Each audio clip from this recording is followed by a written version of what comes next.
재밌어 TV의 재밌습니다. 오늘은 학생과의 인터뷰 내용을 집에서 이제 촬영을 할 건데요. 다시 하겠습니다.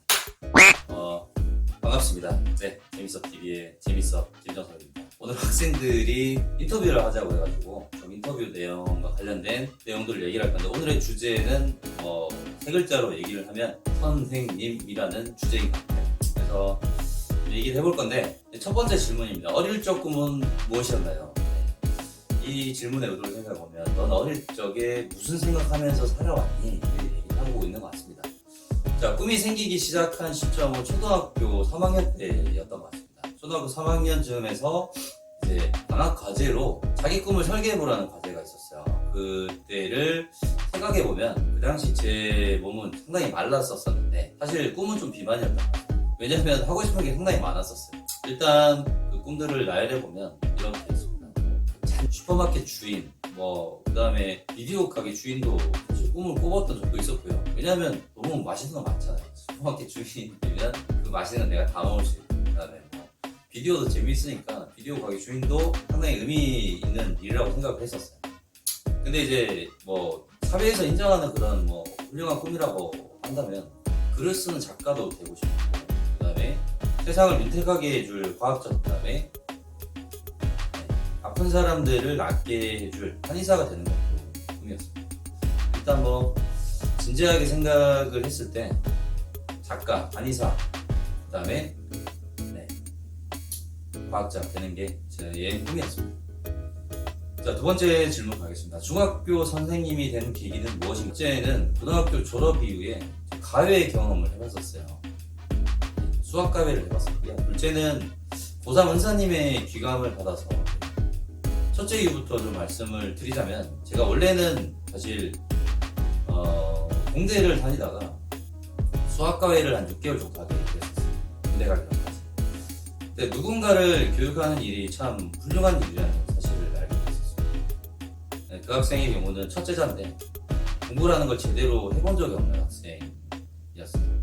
그래서 고3 실업계 학생을 가르쳤었는데, 그 학생이 점점 변화하고 발전하고 성장하는 모습이 보기가 좋았습니다. 그래서 군대 갔을 때 결심을 했죠. 다니던 공대를 자퇴하자, 그리고 선생님의 길로 나가자고 생각을 했었습니다. 그래서 결론을 말씀드리자면, 학생이 성장하고 발전하는 모습이 좋아서 선생님이 되었다고 생각을 합니다.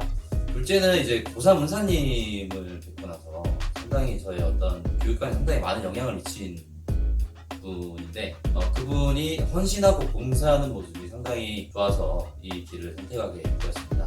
사실 저는 학교라는 그 곳을 별로 좋아하지 않았었어요. 일단은 제가 학교 다닐 때는 체벌이 허용되는 곳이었고, 일단은 폭력과 구타가 아주 만연하는 곳이었어요. 근데 이제 학교에 존재하는 선생님들의 책임감 없는 모습, 그리고 구태의연한 권력적인 통제, 그 다음에 부조리한 모습들이 중학교 때까지 상당히 별로 학교에 대한 기억이 별로 안 좋아요. 그러다가 고등학교 때 선생님들을 조금 만나 뵙기 시작했는데, 뭔가 좀 진보적이시고 껴있는 분들이 많이 계셨었습니다. 그 중에서 저희 고3 담임 선생님, 저희 은사님께서 일단은 굉장히 이제 학생들 사이에서도 이미 인품이 좋으시다고 소문이 다 나 있었어요. 인품도 좋으시고 또 대학도 잘 보내신다고 해서 이제 고2 때부터는 학생들이 이런 마음이지, 나 이 선생님 반 꼭 되고 싶다라는 생각을 다들 이제 소문이 쫙 퍼지기 시작해서, 저도 이제 좋으면 얼마나 좋겠는가 이렇게 생각해봤는데, 사실 되고 나니까 기분이 너무 좋더라고요.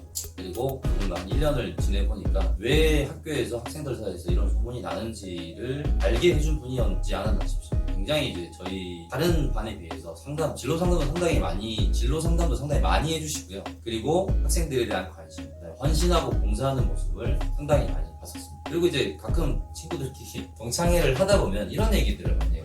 그 중에서 몇몇 애들은 진짜 나 그때 그 선생님 안 만났으면 나 지금 이 자리에 없었다라고 얘기하는 친구들도 있었어요. 그래서 이제 그 당시 그 선생님들, 그 은사님의 모습을 떠올리면서 나도 저런 교사가 되면 상당히 좋겠다, 학생들을 위해서 이런 교사가 됐으면 좋겠다라는 생각을 많이 했던 것 같고, 그분의 길을 생각하면서 지금 이 길을 보고 있지 않나 생각이 들어요. 그래서 교사라는 게 정말 학생들의 많은 눈과 귀가 향하는 직업이기 때문에, 저도 앞으로 좀 더 그 은사님을 따라가기 위해서 더 노력해야 된다는 생각이 많이 듭니다. 자, 사회라는 과목을 선택한 이유, 이제 세 번째 질문이네요.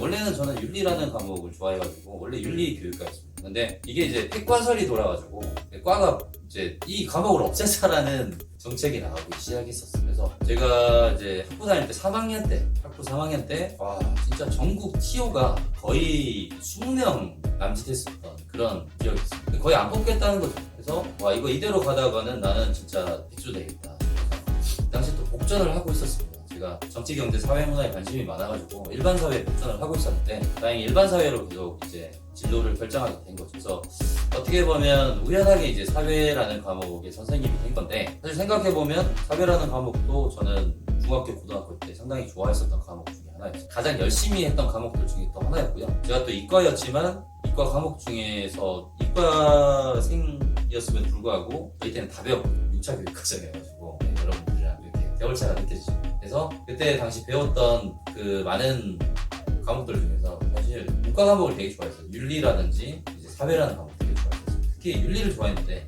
철학 굉장히 매력적인 과목이라고 생각했어요. 자, 네 번째 질문입니다. 선생님이 되는 과정 중 가장 힘들었던 순간은 무엇일까요? 이 질문 보자마자 상당히 아침부터 지금 너무 슬프더라고요.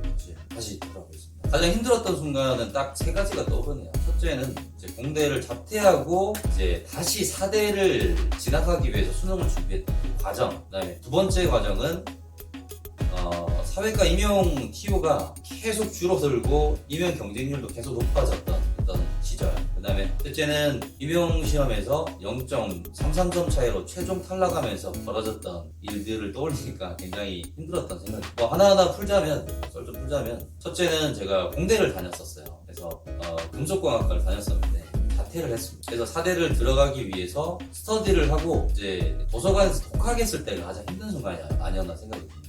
그러니까 군 전역을 하고 나면 이제 머리가 좀 뭐라 해야 될까, 좀 리셋되는 느낌이 들어요. 리셋되는 느낌이 많이 들어서 공부를 해도 그렇게 잘 되는 느낌도 안 들고 사실 좀 그랬습니다. 근데 이제 막 꿈은 높고 사대를 가야 돼, 꿈은 높고 원하는 대학을 가야 되는데 성적이 안 나오니까 한 번은 이제 도서관 뒤편에 있는 저수지를 한 바퀴 돌았어요. 저수지를 한 바퀴 돌면서 내 인생은 왜 이렇게 고통스러울까, 도대체 나는 어떤 삶을 살아야 될까 상당히 고민을 많이 했었습니다. 그러면서 막 저수지에 있는 청둥오리들을 많이 있었어요. 유둥한 오리들이 많았습니다. 근데 이제 오리들이 막 유유자적하게 막 해양을 치고 다니더라고. 자기들 막 신나가지고 이제 파닥파닥 다니는데, 와, 쟤들이 나보다 나아 보인다, 행복해 보인다, 이런 생각이 들더라고.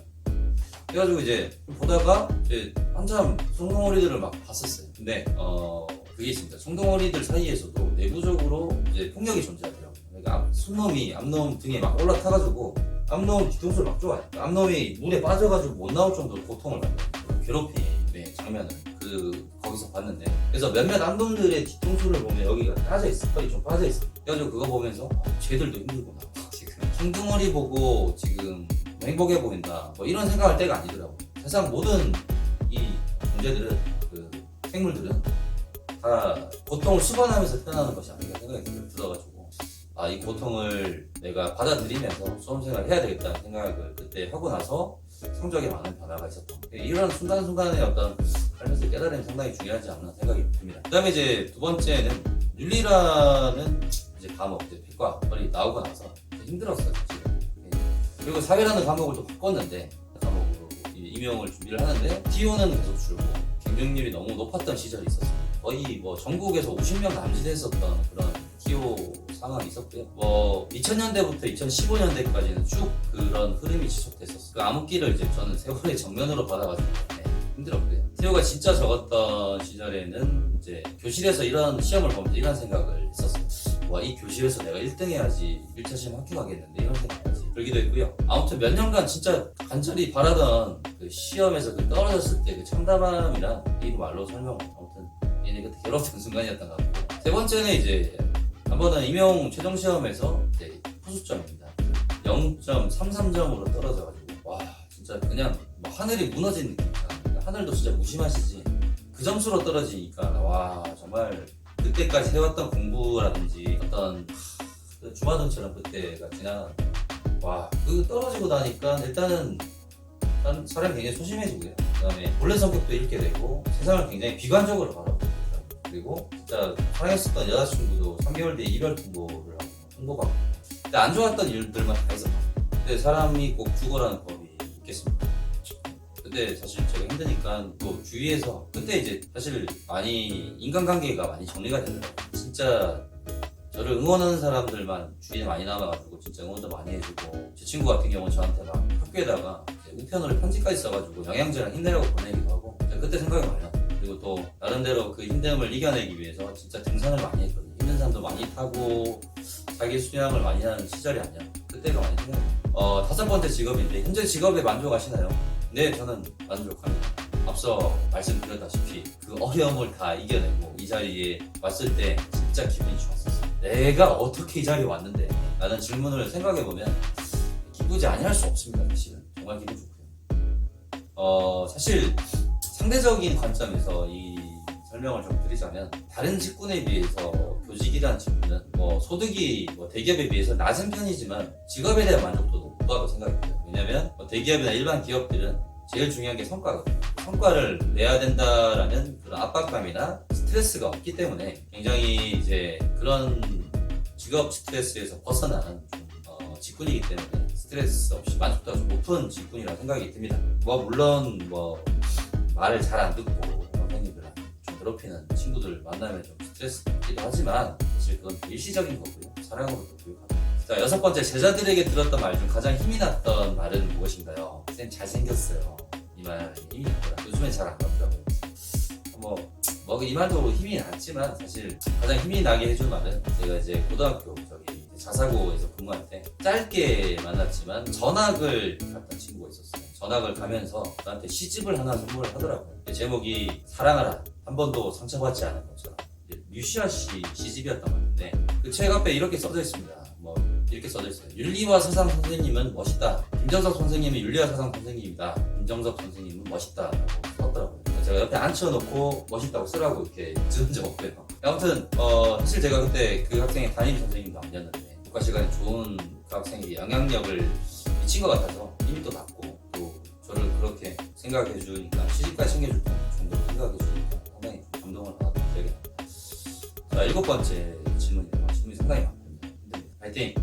현재까지 가르쳤던 제자들 중 가장 기억에 남는 제자는 아마도 제일 첫 번째 수학과외를 했던, 아까 말씀드렸던 제자가 아닐까 생각이 듭니다. 그 학생이 많이 살면서 바뀌기도 했고요. 그 학생도 이제 상당히 힘들고 방황했던 시기였었어요. 그래서 철었던 그 당시에 꼬맹이가 잘 커가지고 열심히 살아가는 모습을 보니까 뿌듯하더라고요. 1년에 한두 번은 우연하게 좀 만납니다. 길 가다가도 사실 가끔 만나서 소주도 한 잔을 하는데, 이제는 좀 있으면 시집간다고 합니다. 잘 살아라, 진짜 뿌듯하다. 그리고 이제 마지막이네요. 선생님이 되고 난 후 가장 감동받았던 순간은 언제였던가요? 이렇게 있는데, 학교 그때 왔을 때 복면가왕을 애들이 축제할 때 나오라고 하더라고요. 근데 학생들이 가면을 너무 정성스럽게 잘 만들었어요. 그래서 감동받았었습니다. 그 가면 쓰고 나가서 이제 학생들 사이에서 준우승했었던 기억이 나는데, 이제 여담이지만 썰 여담이지만, 대기실에서 저는 이제 철저히 신분을 숨겼었어요.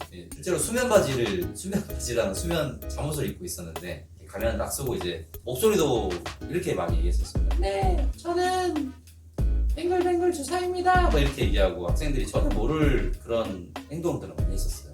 철없는 행동들을 많이 했었는데, 근데 이제 어떤 학생이 이제 남학생이 3학년인데 3학년이 같았어요. 그러니까 막 쭈뼛쭈뼛 막 서 있으니까 3학년 남학생이, 야, 근데 이리 와 앉아, 이렇게 딱 하더라고요.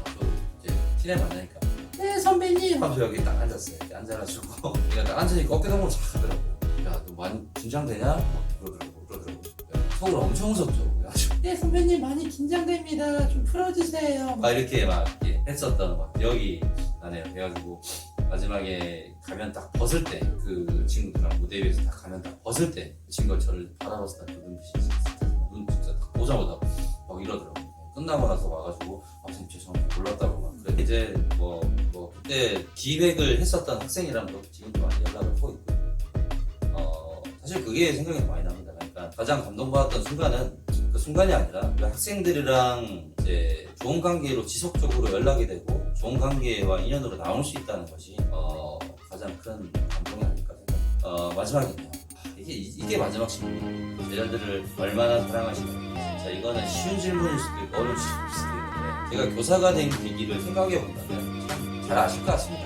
그러니까 앞서도 말씀드렸지만 말씀드렸다시피 제 마음속에서 제가 교육하는 이상은 학생이 성장하고 발전하기를 바라면서 교육을 하고 있다는 그 자체가 학생들을 사랑하고 소중하게 생각하고 있다는 것이라고 생각을 합니다. 가끔 좀 말 안 듣는 학생들은 잠시 있지만 그래도 이렇게 생각합니다. 사랑 없는 교육은 아무 소용이 없고 아무것도 아니라고 생각합니다. 그래서 사랑합니다. 제자들. 여기서 인터뷰를 마무리하도록 하겠습니다. 상당히 길었네요. 감사합니다.